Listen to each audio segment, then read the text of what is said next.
Okay, let's go over a couple of definitions because I want to drive this home. All right, provision. The definition of provision is to be able to supply or generate tools, resources, or equipment for the development or the creation of something that needs manifestation. All right. Now let's look at the second definition of to protect. That means to provide a defense system for someone or something of value to you for the endurance or the utilization of the intent of what the design or the desire is to be. All right, now let's look at nurturing. Nurturing is the encouragement and the fostering of protection while something is being honed or developed. Okay, so we got those three definitions, right? So if something is being nurtured but it doesn't have any provisions or any protections, then there's nothing to protect, and there's nothing to nurture, and there is nothing to encourage. This is why statistically a male ran household with no let me rephrase that. This is why statistically a single father household and a two-parent household statistically performs the same, and why a single mother household statistically goes off the rails. Goes off the rails in relevance to drug use, goes off the rails in relevance to jail, homelessness, and suicide, and you name it. You're going to find all those problems statistically falling under the umbrella of a single mother household. And there are some awesome single mothers out there. Awesome.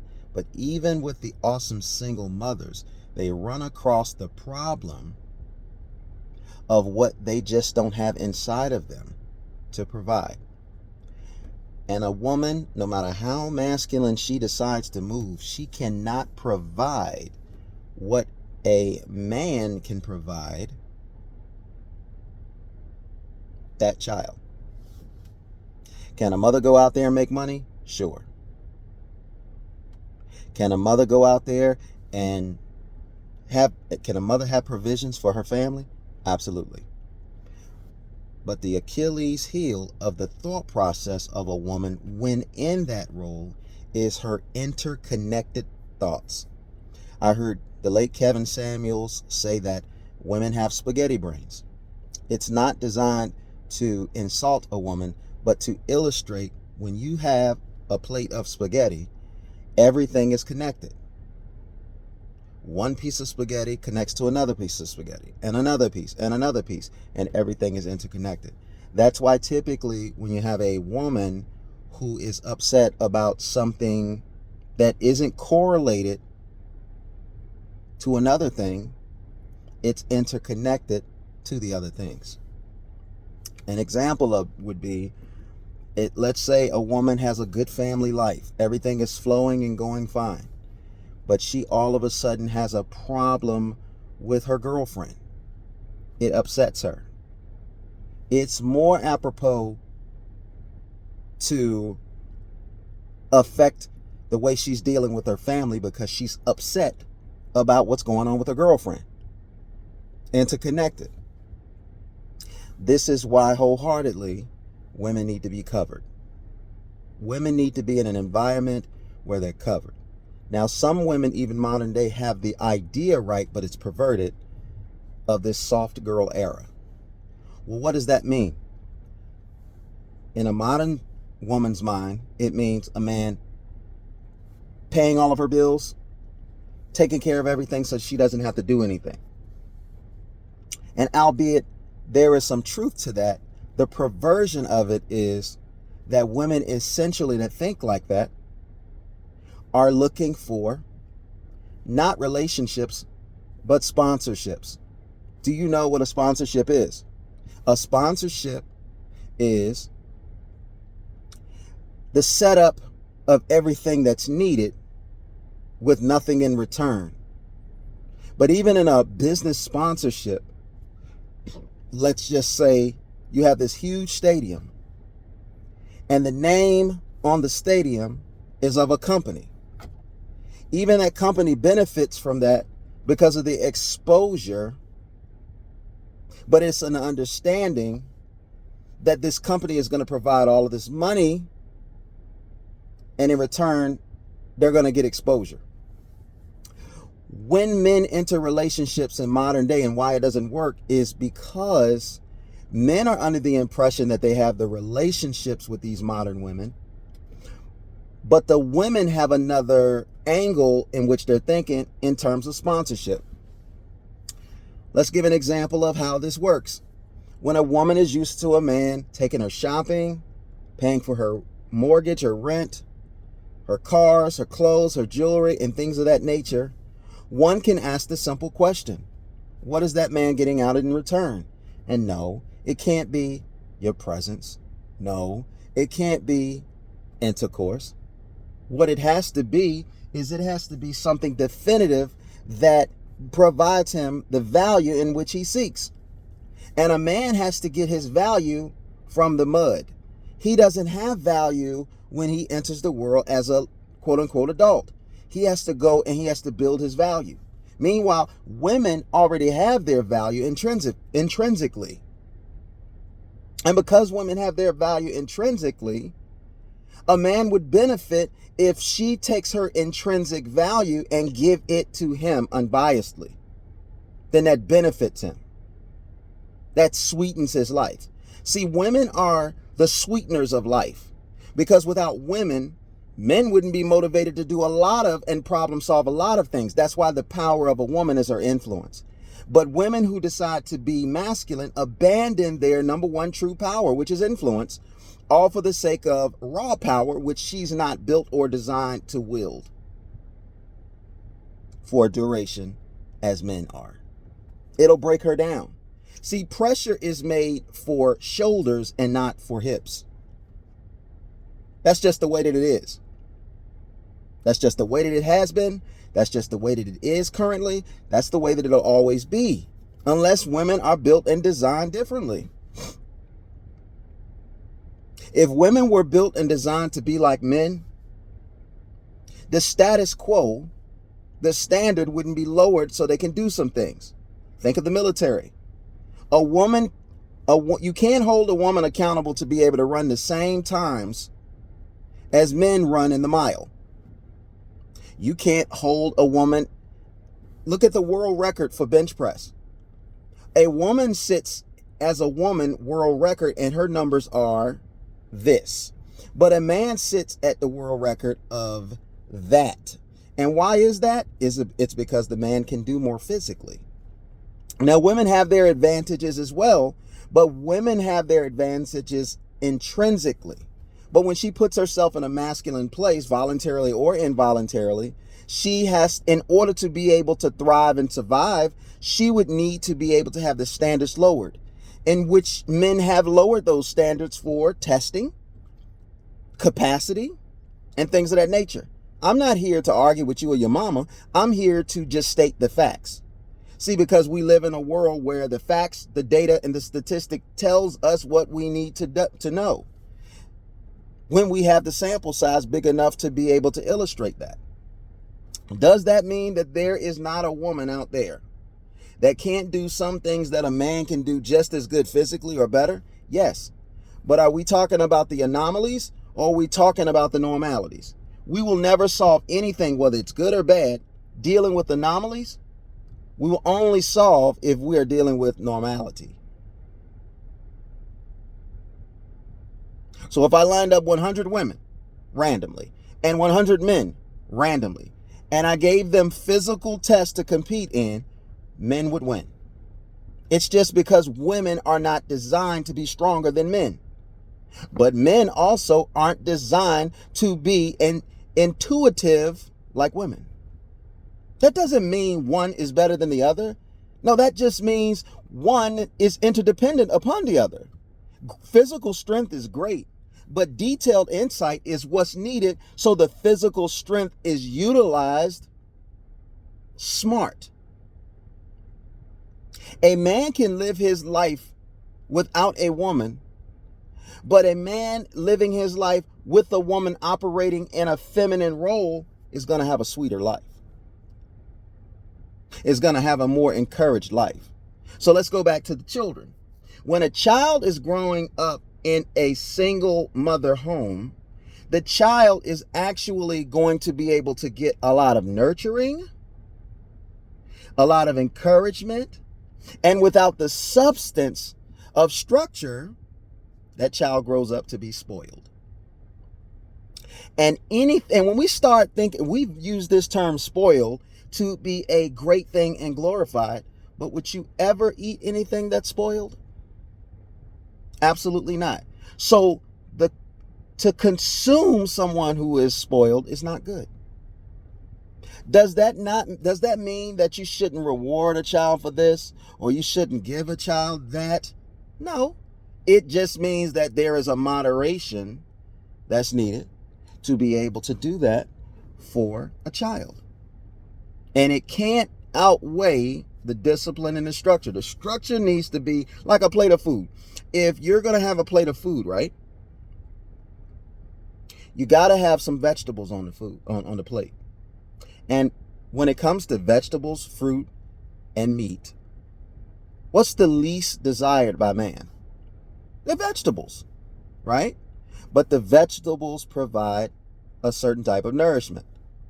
And even though I would say that fruits are more important than vegetables because of the way we're designed to eat, what makes us like to eat fruits is the sweetness, the fructose. The meat is desirable because of the flavoring, if you will, of the meat and the sustenance of the meat. But I can argue that you can go without meat if you have the minerals and the nutrients, but that's another subject. But from a desirable standpoint, there are a lot of people that can just eat a plate of meat and no fruits and vegetables. Or there are a lot of people who will eat meat and vegetables and say they've got a balanced meal. But it is the vegetables can also make you sick as well. Just like the meat not being digested properly. Your body has to work harder with meat to process that. Only takes about 20 minutes for a lot of vegetables to go through your body and process, and you will pee it out. So when we start, and I want to round this out, when we talk about a single mother raising children by herself, there is no male there to provide the structure that needs to be made to even nurture or encourage. So imagine imagine a sporting event, right? Imagine there's a volleyball team. They never practice. They never work on their craft. They never work on their serving. They never work on their setup. They never work on their spiking. They never communicate. They never do anything. They just show up to the games. Now, all of the moms are out there at the games for this unprepared team, for this team that hasn't watched film, that hasn't practiced, hasn't studied themselves, studied their opponents or anything like that. That's the equivalent of a single mother. So you get a lot of rah, rah, rah, encouragement. You can do it. Go, baby, go. Signs, everything abound. It feels really good. It feels really great. But if that team's not prepared and that team doesn't know what to do, they're going to go out there and they're going to get embarrassed in the game. You can have no encouragement and they can get embarrassed. It's just, the only difference is it's going to feel good while you're getting embarrassed. And what's the point of that? Now let's look at a single father home, okay? Why does it perform just as well as a two-parent household? It's really simple. It's the structure. Now, the problem with, and I'm going to tell you the problem with the father-only home in terms of raising children. Because a father-only home, the children are getting the structure. The children are being built up. But it might lack encouragement.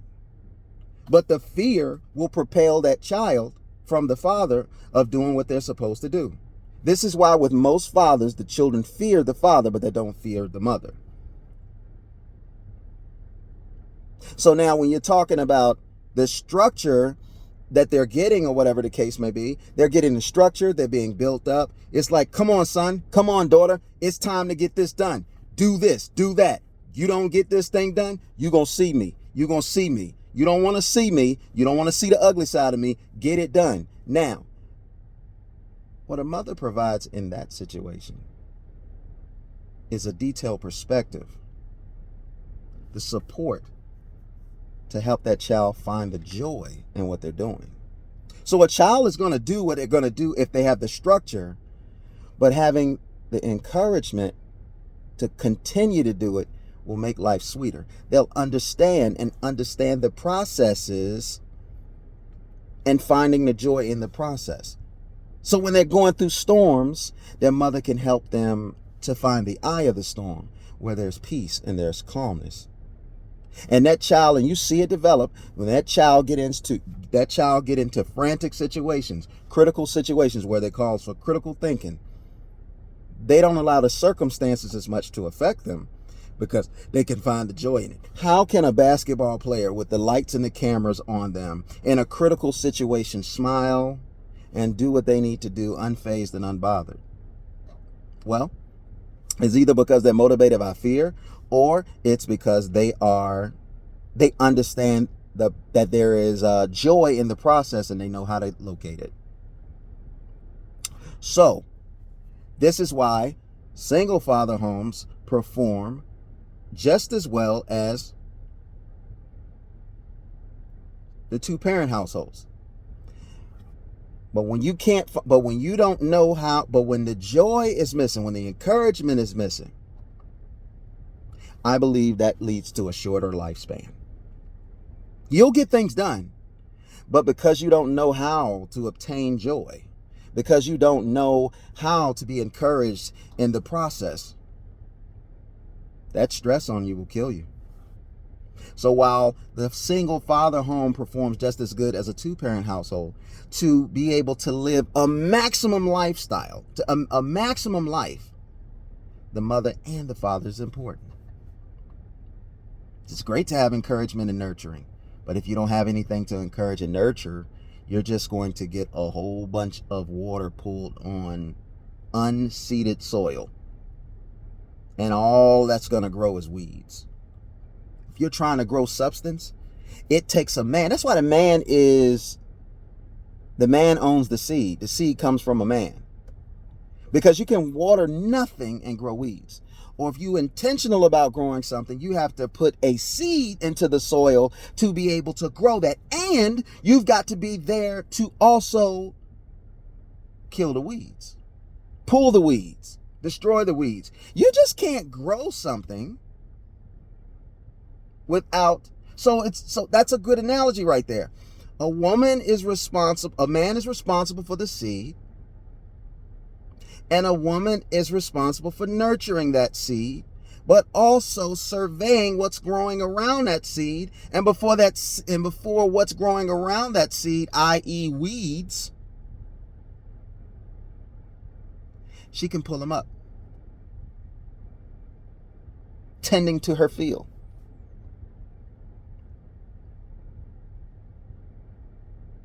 So we have this argument about what do you bring to the table. It's not a table, it's the soil.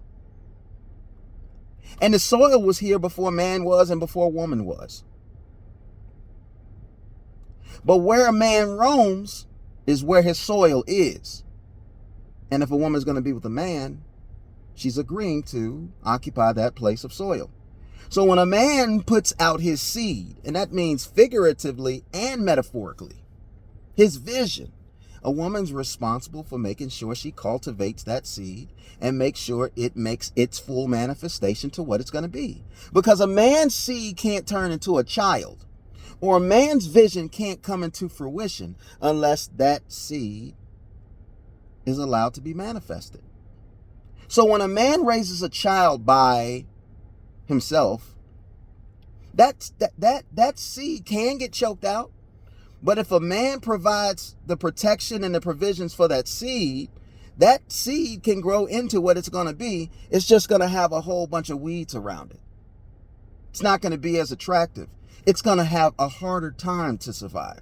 And that's why sometimes it doesn't survive. But if a man puts a seed into the ground and a woman is there to make sure that everything that is around it that shouldn't be around it isn't around it, the likelihood of the fruition happening increases significantly.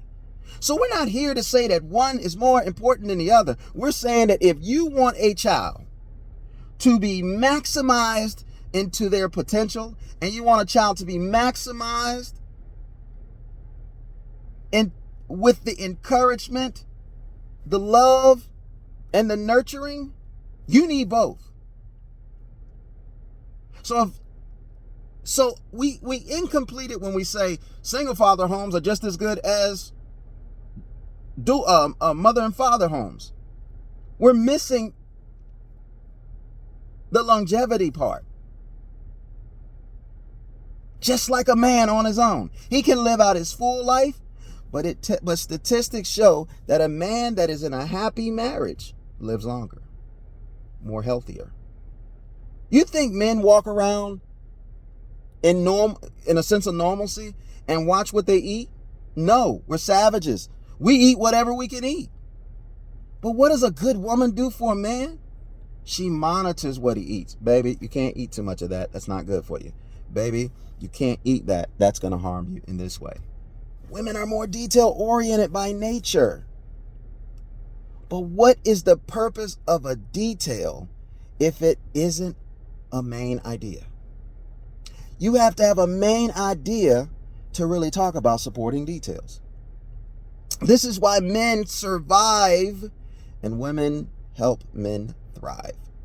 This is why men are supposed to be able to do the basic core essentials for themselves, and women are supposed to come with their tools to be able to elevate him to new levels. How many men you know that are successful that never had a woman to help them along the way? Yeah, he can be successful, but I'm talking about to the elite level. And if a man does it without a woman, boy, doesn't it show? It looks like he's stressed. It looks like that. We need to stop this. Listen, I believe in roles, but I don't believe that one role is more important than the other role. I think in order for men and women to thrive, they need each other. There's no way around it. Stop the press. You cannot thrive. And surviving for a man can look really good. A man can survive by himself. A man can make $250,000 a year, $500,000 a year, $1 million a year, $10 million a year. But that doesn't mean that he's thriving.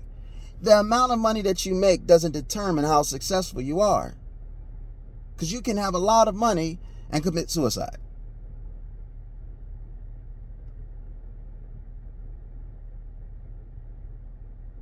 Wasn't Robin Williams successful? Absolutely. Did Robin Williams commit suicide? He did.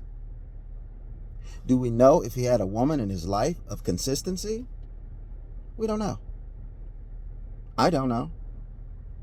And if he did have a woman right by his side, was the woman operating in the function that she's supposed to?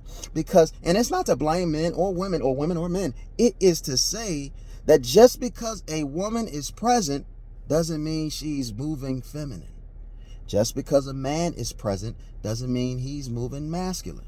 We're quick to vilify a man that's not moving masculine, but we don't hold our women accountable for not moving feminine. There are fathers who are married to the women of their children and still not present. And there are fathers who are not in the household and you can't tell me they're not present. Marriage just gives a structure for men and women to do what they're supposed to do, but we're not doing what we're supposed to do. When are we going to do what we're supposed to do, guys? Check out my book that's coming out about this, The Last Man Standing. It talks about these relationships.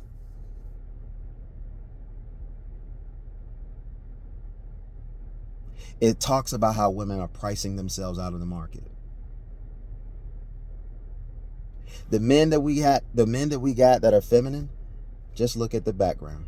Were they raised by a father and a mother? Yeah, I know we have situations like, shout out to Magic Johnson. Magic Johnson, I don't know the dynamics of him and Cookie, but I know that one of their children decided to act effeminate. That's his prerogative or whatever the case may be. And I'm not saying that just because you have a two-parent household, you sure up 100% guarantee that everything's going to work out. It's an odds. It's an odds game. Are you giving your children the best odds? Because things can go wrong. You can have 10 children. 8 of them turn out well, and 2 of them don't. And you could have, as mother and father, did everything and provided everything they needed to be successful, but it is incumbent of a child to grab success by the horns or not.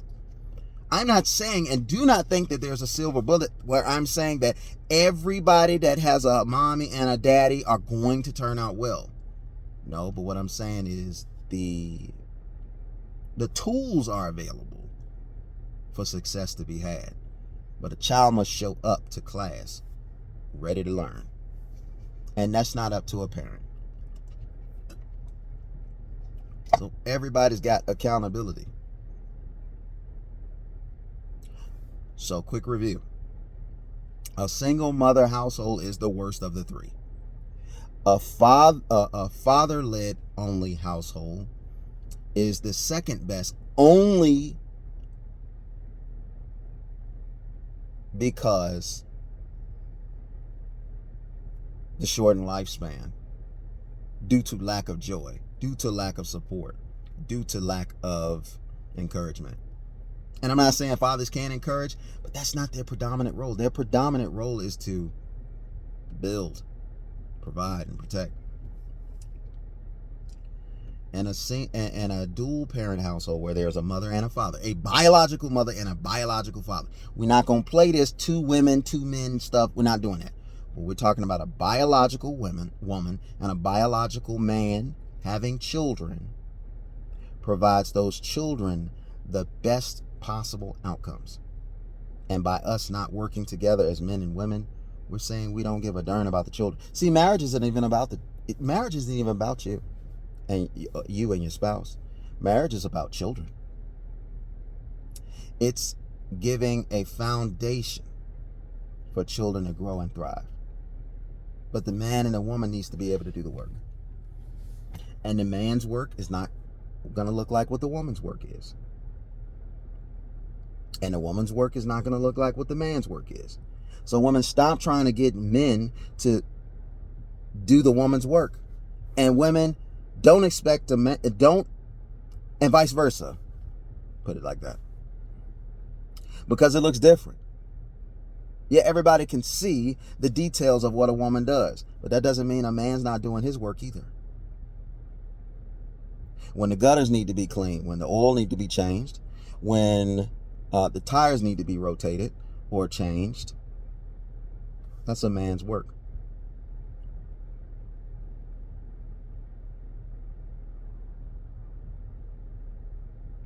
When the drapes need to be selected and the furniture need to be designed, the furniture needs to be there, and the coordination and the colors and this, that, and the other needs to be done at the home, that's a woman's work.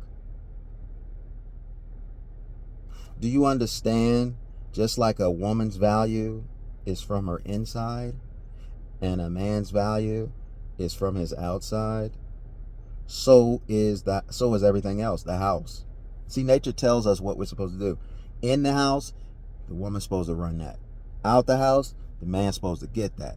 Because in the house is an environment where warmth can thrive. But warmth can't thrive in the world because the world is cold. So if you take warmth into the world, it's going to get froze out. That's why women who are operating in the world become more masculine without thought, because you can't be warm and fuzzy in the world. You have to become cold-blooded to operate in the world. You got to be a cold person to be able to move and function in the world. Now, why does this not work for a woman? It's because she's interconnected in her thoughts. She can't turn it on and off like a man can. Now, why does it work for a man? Because a man, like armor, when he comes home, he can take that off. A man can compartmentalize. Not all women, not all men. But if you lined up 100 men and you lined up 100 women, majority of the men could function in cold conditions, and the majority of the women are better suited to function in warm conditions. Would you have some men that would have troubles in cold conditions? Yep. But no, you could probably look at how they were raised. If a boy grows up and he doesn't understand how to process things as a man, he's going to process things by his leadership. And if a woman was his leader, he's going to not watch what she listen to what she say. He's going to watch what she do. He's going to process things just like her, because that is what he's in the environment of. And to a degree, even little girls, you say, well, girls should be fine being raised by women. No, because women need to see how men process things, how there needs to be an interaction between men and women. She also needs the structure as well.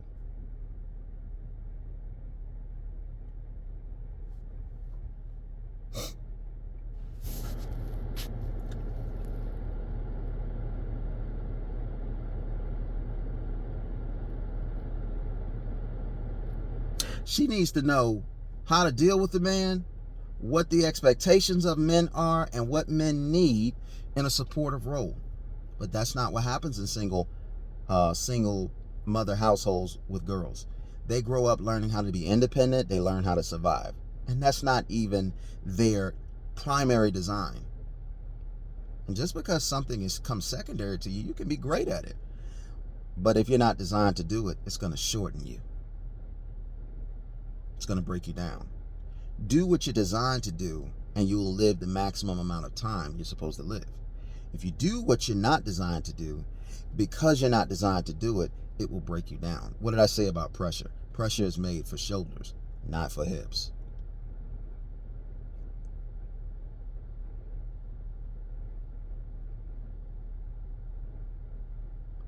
And our women need to be covered at all times. This is why in most traditions, the father gives away his daughter. What is he giving away? He's giving the responsibility of her to the husband. It's simply saying, I've taken care of her. I've taken care of her up to this point. Now you take care of her.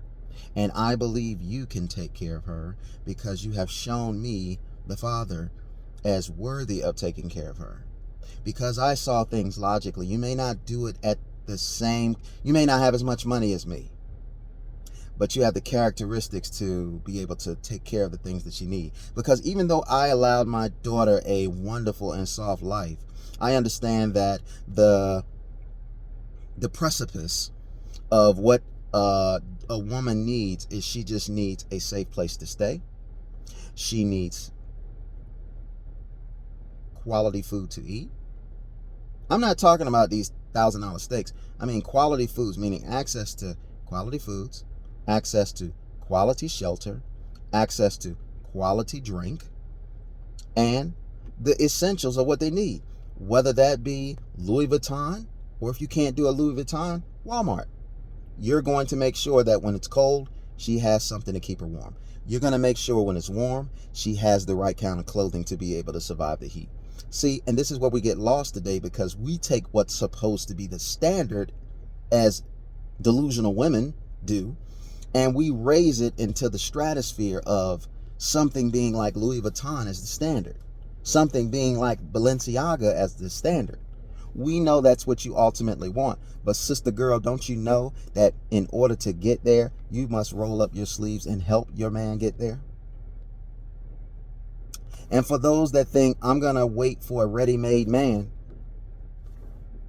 this is where black women mess up, because a white woman, an Asian woman, a Middle Eastern woman, a Latino woman can see a man having the tools and working towards what he needs and won't wait until he get to the finish line, but say, this man is going to finish.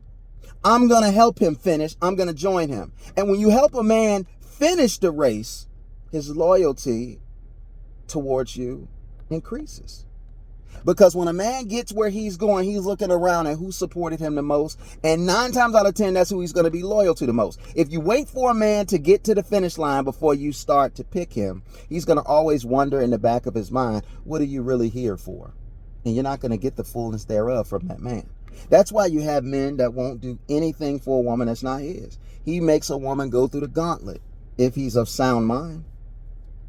He wants you to prove it. You don't have to prove that to a man if he's going through the process and you can see the potential and you work with him through the process. And I know some of you are saying, well, I don't have time for the process, but that's because you played with your 20s and you didn't, and now you're trying to recover for your 30s. And you're working against a biological clock that makes you not have time to be able to do the things that you ought to have time to do. Your 20s is supposed to be the best prospecting years to secure the best man that you can possibly find, but you're using that and abusing that to have hot girl summers, have all these different experiences, and run mileages up on your bodies. So with that being said, no wonder you don't have time for it in your 30s. And that's why it's not a good idea for a man when he went to seek out a woman in his 30s most of the time, because of this condition, because of this urgency, and because of this lack of wanting to go through the process. And y'all try to vilify him and say, why are you messing with that woman in her 20s? She doesn't know what she wants. Man, please. I understand if a man is going after a woman and she's 18, 19 years old. No, I think she needs some time. But if a man is messing with a woman that's 22, 23, 24 years old, and he's got his stuff together, he has every right. And no, you're not going to be happy with that. But I don't care.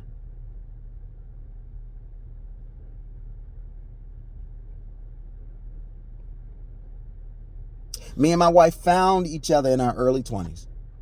I did not have it going on. Trust me and believe me, not only did I not have it going on, I had nothing going on, but I had a plan and I was working towards something. She saw that. She saw the potential in me, and she saw that I was working towards these things, and she latched on to me. 20 years later, we're together. You think it's coincidence? You think it's because I'm special that I ended up keeping and being with my wife? My family used to joke, I don't know who's going to put up with you, Leandre. You're so... Ugh. But there's somebody out there for everybody. And this is the thing about whether you're a man or a woman. Everybody's not for you. But there is a type out there that works for you. And when you know who you are, you know where you're strong at, you know where you're weak at. Just like my first book, No Excuses. Understanding who you are is the key. Once you understand who you are, then you know what you need. And you know what you don't need. So when I found out who I was, I cut off a lot of areas where I would have been where I was wasting my time. And I just started to hone in on what I was supposed to hone in on. And it's amazing. When you align with spiritual principles, when you align what you're doing with spiritual principles, life works out in your favor. And that doesn't mean you don't go through things, but life works out in your favor when you align. This isn't about religion. Take religion out of it. I'm talking about when you operate the way you're supposed to operate in natural, spiritual law. When that happens, you get good karma. You get good favor.